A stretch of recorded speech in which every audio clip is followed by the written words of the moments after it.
Bueno, seguimos con los hidratos de carbono.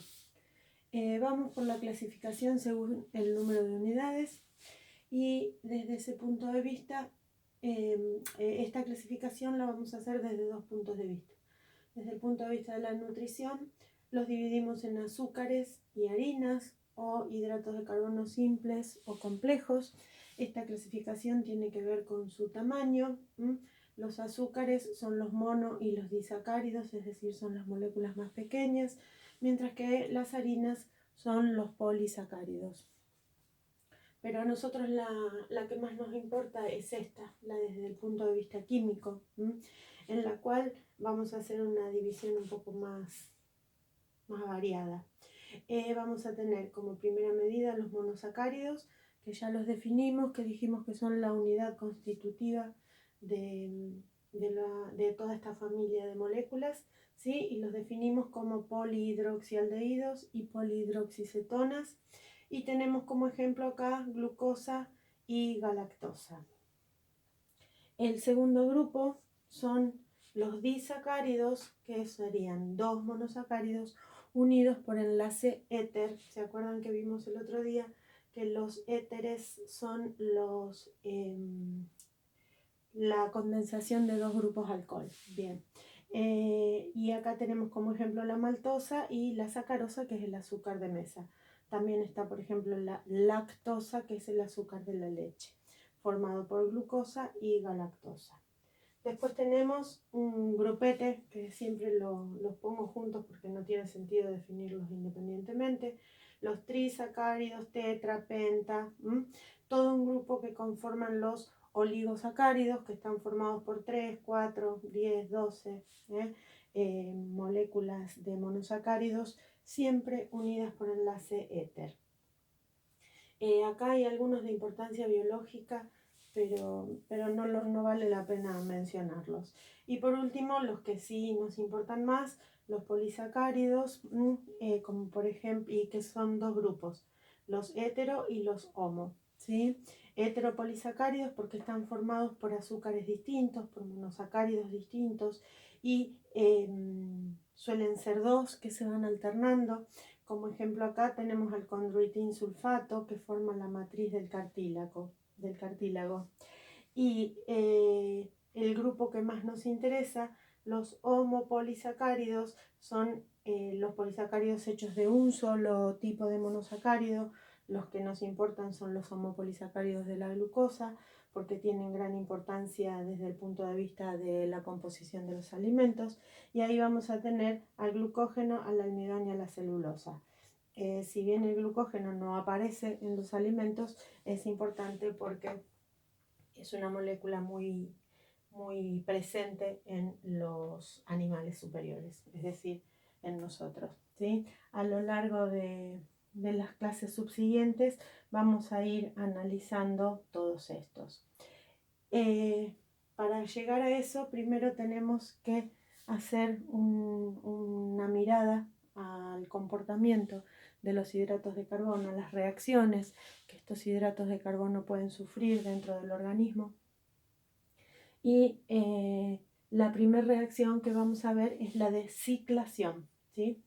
Nosotros siempre presentamos a la glucosa, o la podemos presentar de dos maneras. Si ustedes recuerdan, la glucosa tiene 6 átomos de carbono y tiene esta disposición de oxidrilos.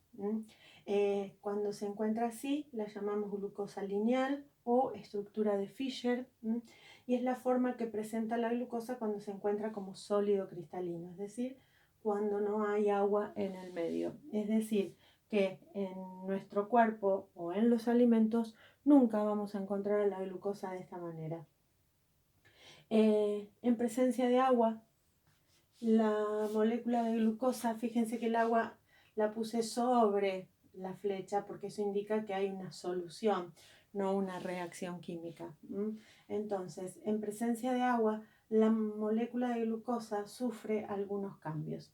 Si ustedes miran este dibujito y esta estructura, dijimos que la glucosa es lineal, pero recuerden que en química orgánica lineal no siempre quiere decir rectilíneo.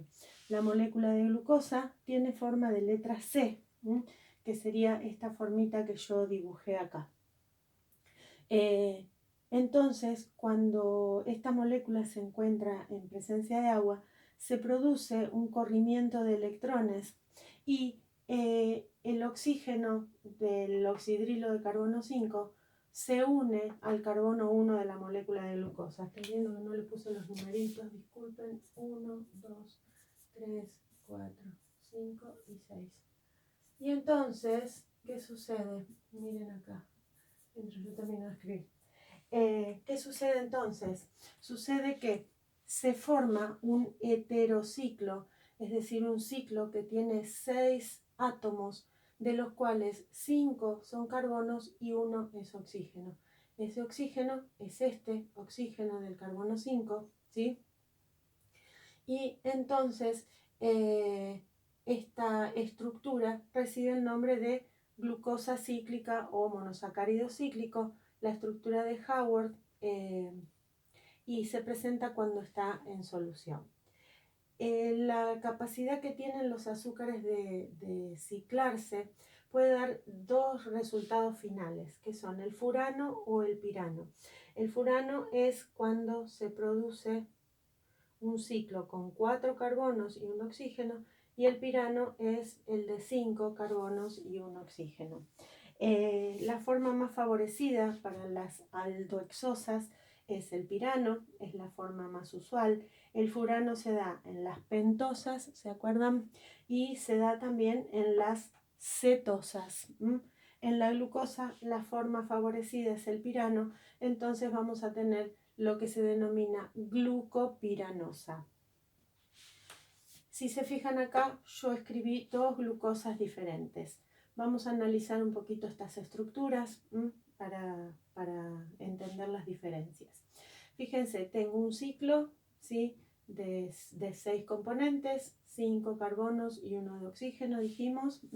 Imaginen esto como si fuera un redondel, ¿sí?, un hexágono, en realidad, que estaría puesto así, y estas son como patitas que van hacia arriba y hacia abajo, ¿sí? Entonces, en la molécula de glucosa vamos a tener que el oxidrilo, fíjense, va siguiendo esta misma disposición. El oxidrilo de carbono 2 está hacia un lado, en este caso hacia abajo.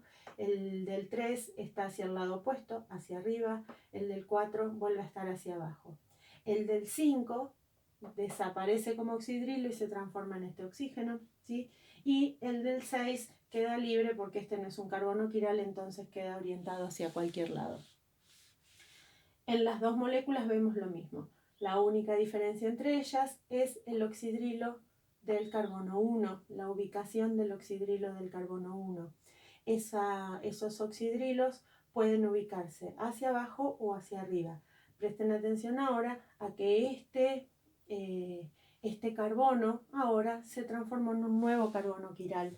Ya no es no quiral como era antes. Entonces va a generar la disposición o la aparición de 2 isómeros. Estos isómeros se denominan anómeros.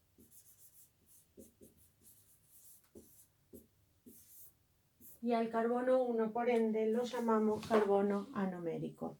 Entonces vamos a tener la disposición en la cual el oxidrilo de carbono 1, el oxidrilo del carbono anomérico, se encuentra hacia abajo, a la cual llamamos glucosa alfa, y la disposición en la cual ese oxidrilo se ubica hacia arriba y la llamamos glucosa beta. Esto tiene una importancia bastante grande, dado que todos los hidratos de carbono que nos sirven de combustible a nosotros son carbonos alfa, ¿sí? ¿Por qué? Porque nuestras enzimas digestivas pueden romper o reconocer glucosas alfa. Entonces, eso nos permite digerirlas, absorberlas y utilizarlas. Mientras que la glucosa beta no es reconocida por nuestras enzimas, por lo cual pasa invisible por nuestro aparato digestivo, y por eso los alimentos que contienen beta-glucosa entran en el grupo de fibra alimentaria o hidratos de carbono no digeribles.